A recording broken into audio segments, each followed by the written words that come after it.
ကြည်လင်အေးချမ်းမှုဒီနေ့ဒီယူတတ်ရွယ်ဒီကျမဘဝမှာအငြင်းမှတ်ထားတတ်တဲ့စကားလုံးတွေဆိုတာရှိပါတယ်။ဥပမာ mindfulness, gratitude, clarity တို့လိုပေါ့ဒီစာလုံးလေးတွေနဲ့ကျမဘဝကိုဖန်တီးပုံပေါ်ကြည့်တယ်။ကျမဘယ်လိုလူမျိုးဖြစ်ချင်လဲဆိုတာကိုသတ်မှတ်တယ်။ပထမဆုံး mindfulnessဘယ်တော့ပါလုံးအဲ့ဒီတနေရာထဲမှာပဲစိတ်ရောလိုပါ 100% စူးစီးပြီးဖြစ်တည်ကြည့်တယ်။လက်ရှိဖြစ်နေတဲ့အရာအလုံးကိုလက်ခံတတ်အောင်လေ့ကျင့်တယ်။ gratitude ဘဝမှာဘာကြီးပဲဖြစ်နေပါစေကျေးဇူးတင်တတ်တဲ့စိတ်ဖြစ်အောင်နေတယ်။တသေးလေးကအစရှင်တန်နေတဲ့အခိုက်အတန့်အားလုံးကိုကျေးဇူးတင်ကြည့်တယ်။ clarity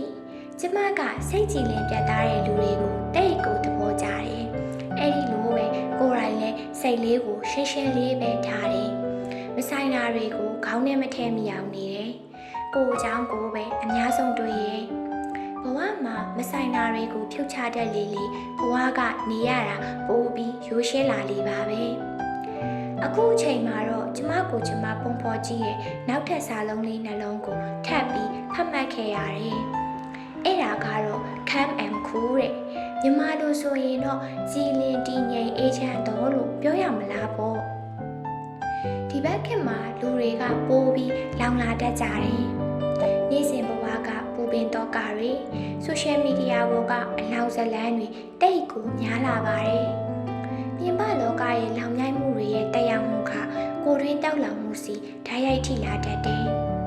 ကျမဆိုလဲအရင်ကတိတ်ကိုလောင်တတ်တဲ့သူမျိုးဖြစ်ခဲ့တယ်လို့ပြောရမလားပဲ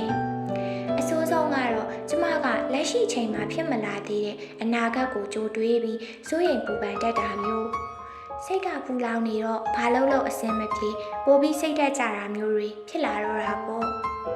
အခုတော့ကျမက calm and cool ဆိုတဲ့စာလုံးလေးကိုအမြဲလက်ကင်ခြင်းသုံးဖြစ်ပါတယ်ကျမစိတ်ကိုအချိန်တိုင်းဘယ်လိုခံစားရလဲ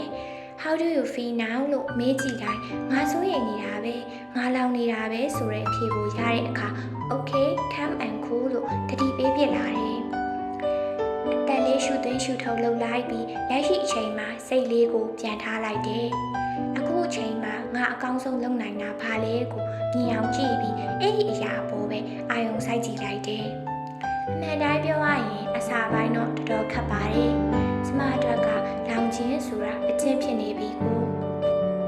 ကျမကတော့ဘဝကိုကျမဖြစ်ခြင်းတဲ့အတိုင်းရှင်တန်ခြင်းတဲ့အတွက်အတက်နိုင်ဆုံးခံမှန်ကိုဖြစ်အောင်ကြိုးစားတယ်။ကျမတို့နေ့စဉ်ဘဝမှာတသေးလေးတွေကအစာမလောင်မိအောင်ခံမှန်ကိုဖြစ်အောင်နေတယ်။တခါတလေကိုယ့်ရဲ့အလုပ်ပညာသင်ယူမှု relationship personal life ဒီအရာတွေရှုပ်ထွေးလာပြီလို့ခံစားရတဲ့အခါခံမှန်ကို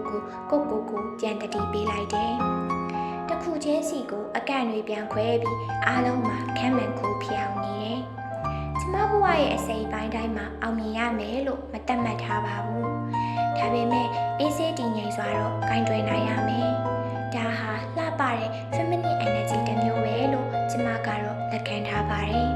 ။လူတစ်ယောက်နဲ့တစ်ယောက်တော့မတူနိုင်ပေမဲ့ဥပမာကျမရဲ့နေ့စဉ်ဘဝမှာဆိုအလုပ်ချိန်ကနီးနေပြီးလမ်းမှာကားတွေတအားပိတ်တဲ့အချိန်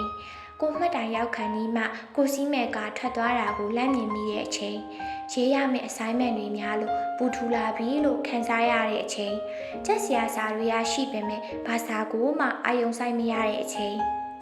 ဒီလိုအချိန်တွေမှာကိုခံမှန်ကို state ကိုရောက်အောင်ပြန်ထားတယ်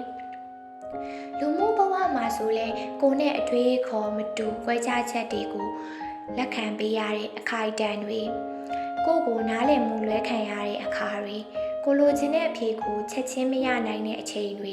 ကိုကတော့ခရူးဆိုင်ပေးပေမဲ့ကိုအဖက်တောင်မလုပ်ပါလားလို့ခံစားမိရဲ့အတွေးတွေဒီလိုအချိန်တွေမှာဆိုလဲကိုထိန်ချုံနိုင်တဲ့အဝန်းဝိုင်းတွေကမဟုတ်တဲ့အတွက် Okay, calm and cool ဆိုပြီးကိုထိန်ချုံနိုင်တဲ့ကိုစိတ်လေးကိုပဲပြန်ပြီးအာရုံစိုက်လိုက်ပါတယ်ကျမကတော့လေရှင်တန်တဲ့အခိုက်အတန့်တွေကိုအမြဲပူလောင်ပြီးနေမသွားခြင်းဘူးတချို့ကိစ္စတွေကတကယ်တော့တစ်နှစ်ကြာရင်တော့ပြန်မမှတ်မိတော့မယ့်အရာတွေပါကျမတို့လောင်တတ်ကြတဲ့အရာတွေကိုပြန်ကြည့်မယ်ဆိုလေဒီကိစ္စတည်မွားလေးတွေပဲဖြစ်နေတတ်ကြတယ်နေတယ်လို့ဖြစ်တဲ့ဘဝကိုကျမကတော့တန်အောင်နေခြင်းပါတယ် ပြင်ပလောကမှာပဲဖြစ်ဖြစ်ကိုယ်စိတ်တွင်းမှာပဲဖြစ်ဖြစ်အရာရာကိုကျမကတော့ခံမှန်ခိုးပဲရှုမြင်ပါတယ်ဖြစ်ပျက်သဘောတရားကိုသာနှလုံးသွင်းတတ်ရင်